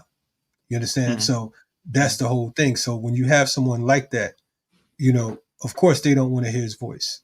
Mm-hmm. And of course they want to silence him. So that's why it is of such importance for you to come with this book. I want to know the title, I Rise in Fire. I mean, that right there, that says a lot. It doesn't sound like a New York seller, New York Times bestseller. It don't sound like coffee table edition. I don't know if the Boston Review going to do anything on it, but I just want to know. You know, I'm just calling it like I see it. You know, what talk to us about that title, and how did you arrive? How did you decide to be so bold? Because you like, look, I'm Arun Kundnani, and I'm just going to call I Rise in Fire, and I'm writing about H-Rap Brown and Jamil Al-Amin. What y'all want to do? Yeah, I don't know. I mean, that's my working title. The publishers have to approve it, so we'll see what happens.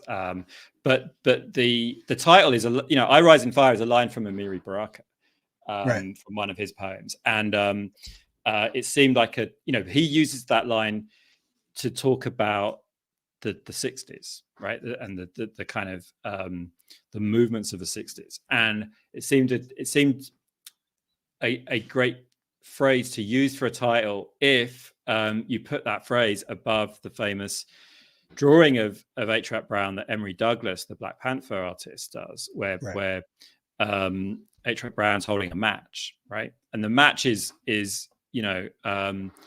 the fire, right? And it's the fire of his words as much as anything else. And I think, so I thought that would kind of capture a lot of what he's about. And that line, that drawing, that Emory Douglas did, it's called Man of a Match. Man of a Match is also the title of the profile of H-Rap Brown that was published in 1967. I want to say in maybe Newsweek magazine. So, they described him as the man with the match because they were trying to say that this is the guy that started the riots in the summer of 67, when you have cities rising up across the country. They're trying to, and this comes from the White House. This isn't just the journalists saying this. The White House and Hoover at the FBI. They're all trying to pin this upsurge of people in urban America. They're trying to pin it on him and say, like, if it wasn't for him with his fiery speeches, then Black people would have been quite happy just to get on with their lives and not take to the streets like this. Which, of course, is a fantasy, but that was the thinking. And so the image that Emory Douglas does, and the line "I Rise in Fire" is speaking to all of that. I'm wondering if, and I'm not sure, but that particular drawing, and maybe was that before the speech that we played earlier, which was at the Huey P. Newton birthday rally when Imam H-Rap Brown went out there. He was on house arrest, and he went to Oakland to speak as if he wasn't on house arrest. You know what I'm saying? He's like, I'm going to get on national TV and I'm going to say what I got to say, and we gone. I'm trying to think, was that, I think that was 67 or was that 68? I think it might be that time, that speech in Oakland is I think it's February 1968. Okay, so it was right after. And I think Emory Douglas's artwork is also dated 1968, and I haven't spoken to him about when exactly in 1968 he did it. So my guess is that he did it after that visit to Oakland, right? Because that's when Rap spent a bit of time with the Panthers, on that visit, and got to know them a little. Right. So it would make sense that Emory did that shortly after then. And I'm glad you came that you stated that. You said that Rap spent a little bit of time with the Panthers, because most folks just have him as a Panther opposed to chairman of SNCC and honorary minister of justice for the Black Panther Party. So I think that, you know, I'm glad you pointed out. And if you could speak to that and historically, because, you know, of course, you know, I know Sister Karima and, you know, his sons, and also I knew his brother Ed, who was instrumental in getting him into SNCC itself. Can you speak about you know, him joining SNCC and how that came about, if you don't mind? Yeah. So you know, Ed was central because you know, Ed Brown was his older brother, and they grew up in Baton Rouge in Louisiana, and Ed as a teenager was you know, very active in that kind of period of the civil rights movement in the late 1950s, and got expelled from Southern University, sit in protest and so on. And after he got expelled from Southern University, he actually got offered a scholarship at Howard because the person at that time heading up Howard was somewhat sympathetic to some of the student activism that was going on. And so Ed Brown then moves to DC, I want to say maybe 1959. And then in DC, he joins an organization called the Nonviolent Action Group, which is kind of like the branch of SNCC based in DC amongst Howard students. You know, that's where Kwame Ture first gets active, and people like Stanley Wise and a whole load of other folks who go on to become, you know, kind of the central figures in SNCC. And so, you know, Rap is spending his summers up in DC with his older brother and getting exposed to SNCC in that way. And so, you know, SNCC's primarily working in Alabama and Mississippi, but DC becomes a kind of base for that movement because, you know, when people need medical treatment, because, I mean, it's a war zone, you know, Mississippi and Alabama, when you're talking about the movement through the 1960s, early 60s through to sort of 67 or so, you know, people talk about, oh, we were organizing for voting rights, but that is quite a bland phrase to describe what is really an effort to try and secure political power for Black majorities in counties where there's a white minority that rules over them. And that white minority is willing to use extreme violence to defend their power. And so you're talking about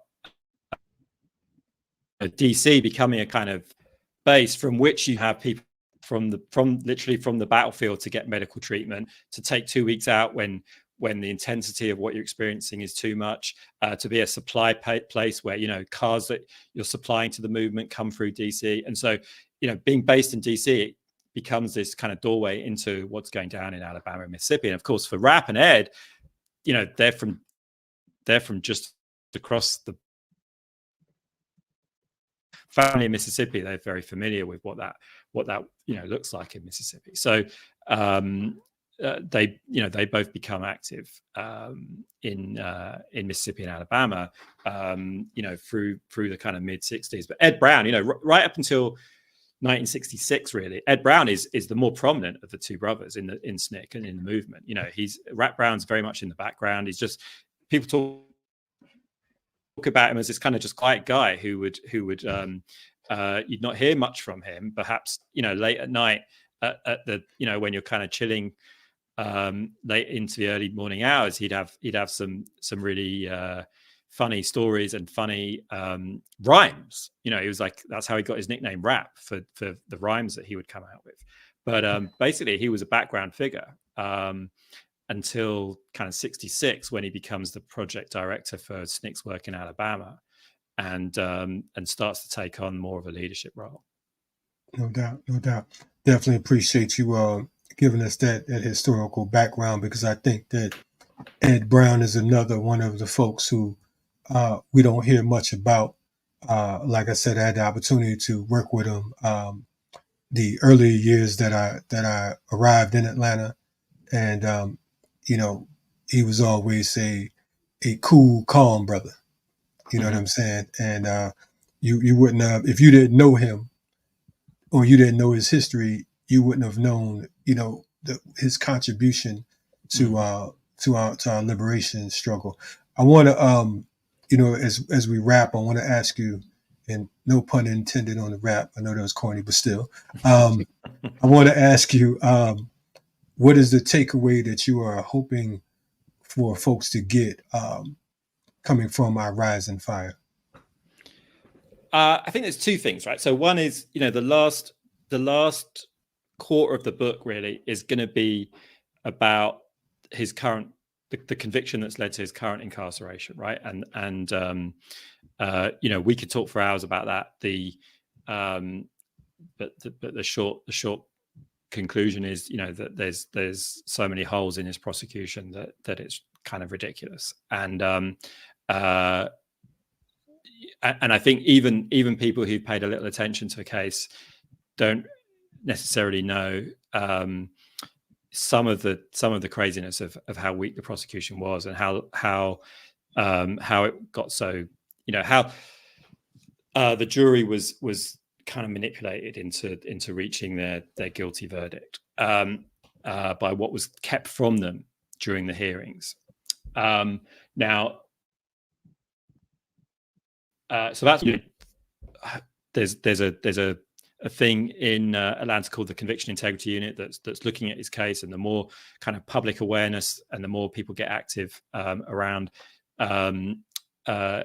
you know, kind of raising their voice in relation to that, the more likely it is that Conviction Integrity Unit can release him. And people should definitely you know, just search online for the Imam Jamil Action Network to look at ways that they can be involved in that. But the other, you know, the kind of, in terms of his life as a whole, you know, I think when you compare Imam Jamil to you know, some of the other prominent figures from that period, you know, if you think about how many of them were killed, you think about how many of them were permanently exiled. You know, Kwame Ture kind of leaves and spends the rest of his life in Guinea and so on.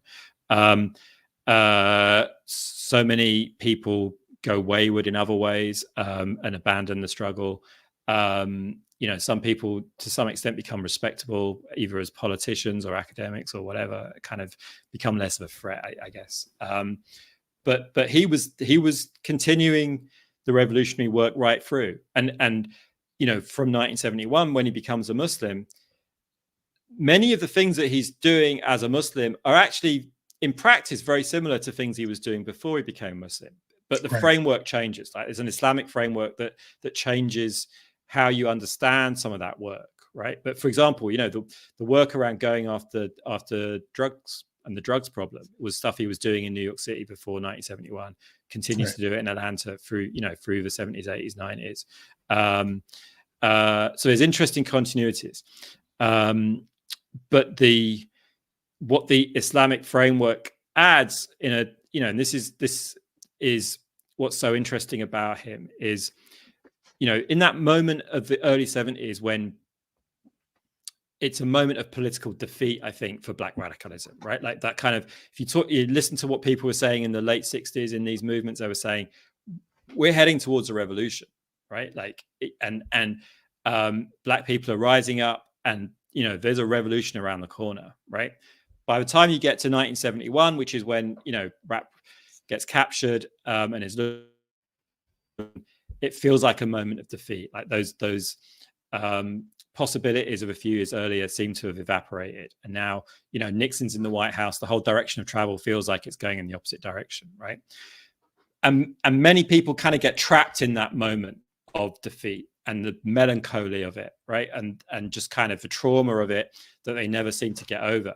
But for Jamil Al-Amin, the turn to Islam enables him to rethink, to develop an understanding of what might have gone wrong, like, in which for him is the fact that the movement up until then didn't have a kind of spiritual core that he considers essential, right?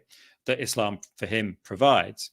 And then to be forward thinking, right? And to say, okay, well, now we can do new kinds of activism, or at least reframe our activism in new ways, give it this spiritual added element that he thinks is necessary to make it sustainable, and continue to pursue the struggle, right? And that seems to me the thing that makes him unique is that kind of shift that he does to continue.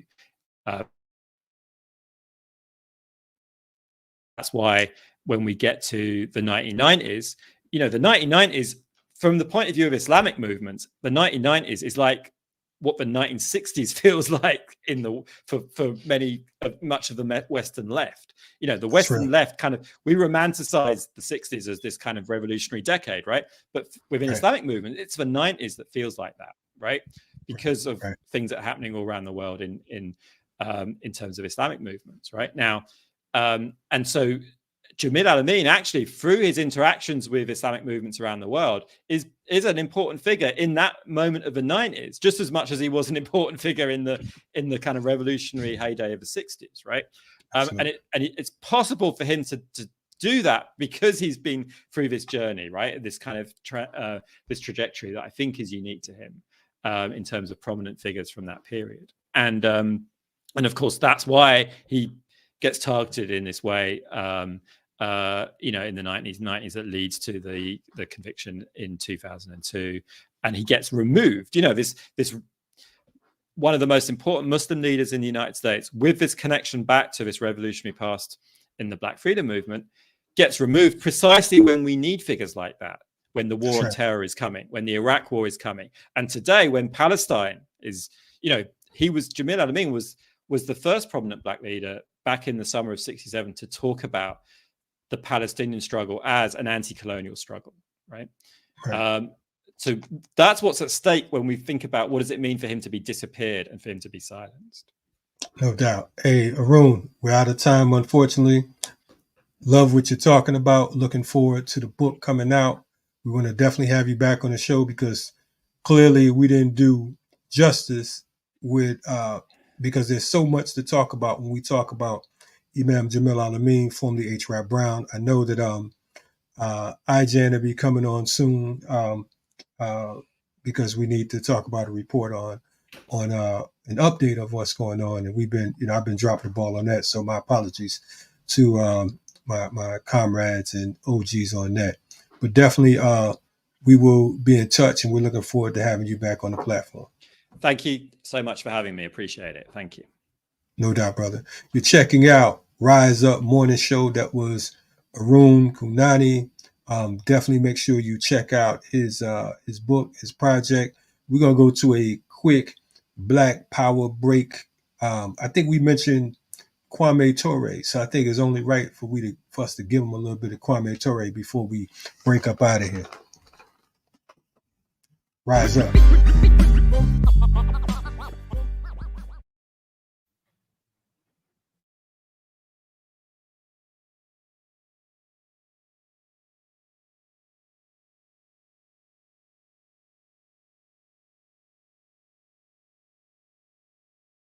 Capitalism, who are the capitalists? As if we understand that there are only a few people who own and control the means of production in the society, then we begin to understand that there are a few capitalists. And these capitalists exploit everybody because everybody works for them. Everybody sells their labor to them. It is by selling your labor to a capitalist that he's really able to exploit you. Instead of going through theories, let me give some direct example. Let's say that I'm a capitalist. And let's say that I sell shirts. I sell shirts. I have a shirt factory. Let's say this is my factory. I own it. The machinery. I have a place where I get cotton. Now I own it. I'm the capitalist. And let's say you are my workers. You are my workers. You don't know me. You never see me. You see my lackeys, maybe my foreman, but you never see me. Now, let's say it costs me 50 cents for cotton for every shirt I make.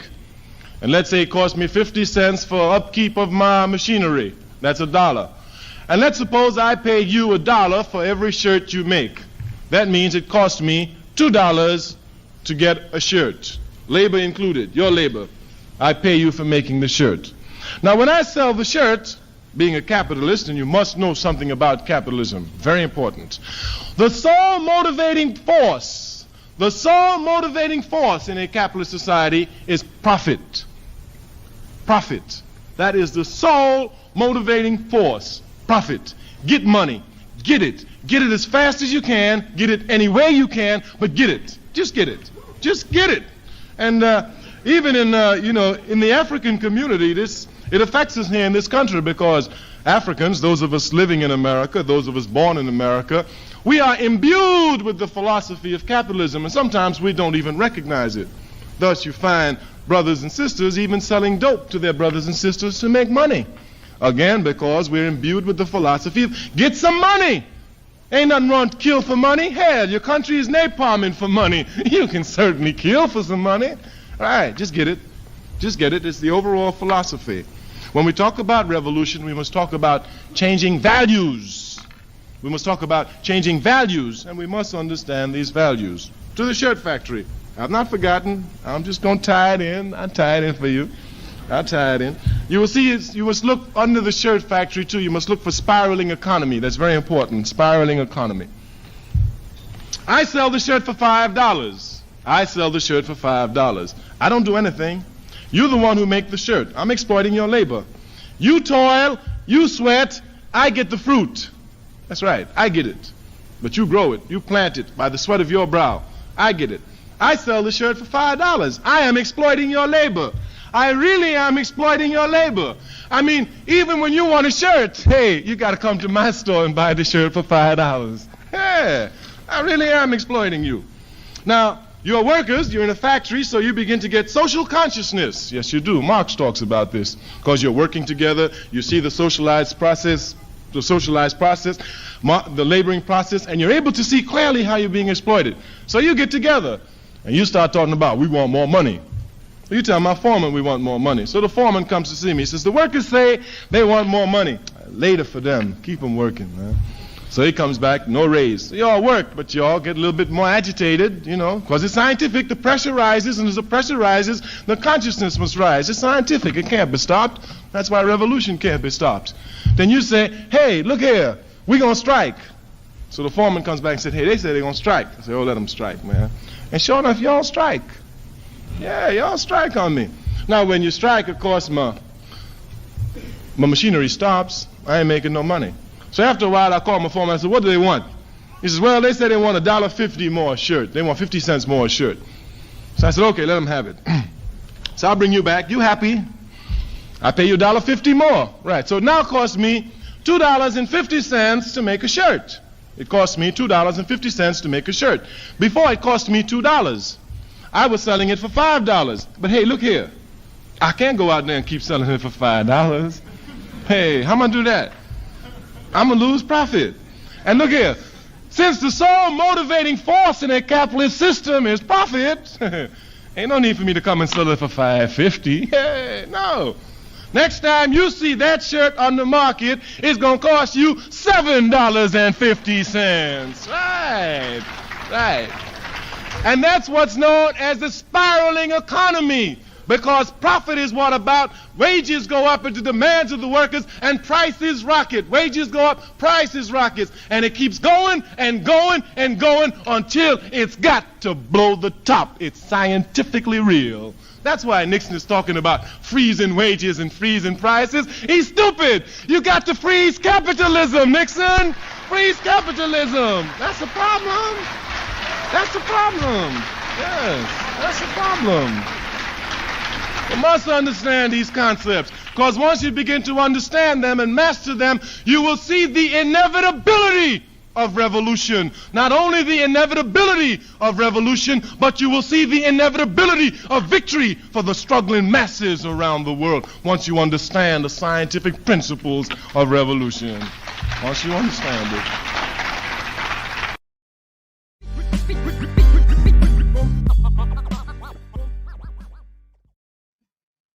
What's happening, good people? This is Rise Up Morning Show. It's been a real one. We got to get ready to go break. We got things to do. You know what I'm saying? We want to thank you all. Make sure you tune in, tap in, like, subscribe, the whole nine. Also at the bottom of that ticker, support this family emergency housing support for family of 3. You can donate to Black Power Media Cash App, $BPM Reloaded, or blackpowermedia.org/donate. Isaac, good stuff today. We back tomorrow? Yes, sir. Okay. We out. Rise up.